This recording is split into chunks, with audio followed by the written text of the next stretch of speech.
श्री स्वामी समर्थ. तो अनुभव शून्य पंडित जागेवर बसून पहिला घास खाणार इतक्यात स्वामींनी त्याला प्रश्न विचारला की अरे, तुझे आई वडील कुठे असतात? तेव्हा तो पंडित म्हणाला, स्वामी, ते स्वर्गवासी होऊन खूप वर्ष उलटून गेले. तेव्हा स्वामी म्हणाले, अरे मग आता या पाळण्यात तुझ्या मुलाला झोके कोण देतो आहे? ते तर तुझे वडीलच आहेत ना. पंडिताला ते ऐकून एकदम धक्काच बसला. तो आत जाऊन पाहतो तर एक भला मोठा नाग बाळाच्या पाळण्याला झोके देत रक्षण करीत होता. पंडित एकदम मनोमनी घाबरला.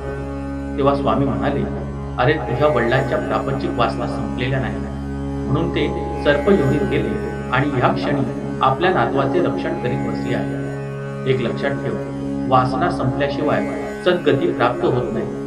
इतक्यात काय झाले तर तो नाग आतून बाहेर आला आणि स्वामींच्या चरणांना वेटोळे घालून बसला. लोकांना वाटले की नाग स्वामींना दंश करेल, म्हणून काही लोक त्या नागाला ठार मारण्यासाठी उठले. नागाला भीती वाटली. त्यांनी नागावर काठी उगारण्याच्या अगोदरच स्वामींनी नागाला आपल्या हातात घेतले. प्रेमाने म्हणू लागले की तुझ्या प्रापंचिक वासना संपल्या का? हा बघ, तुझा मुलगा समोर बसला आहे. नागाने मनुष्यवाणी स्वामींना सांगितलं, स्वामी, माझ्या सर्व वासना संपल्या, मला तुम्ही मुक्ती द्या. स्वामी उठले, नागाला हातात घेतले आणि ते नारायण सरोवराच्या दिशेने जाऊ लागले. स्वामींनी नागाच्या फण्यावरून प्रेमाने हात फिरवला आणि सरोवरात जलसमाधी घ्यायला सांगितले.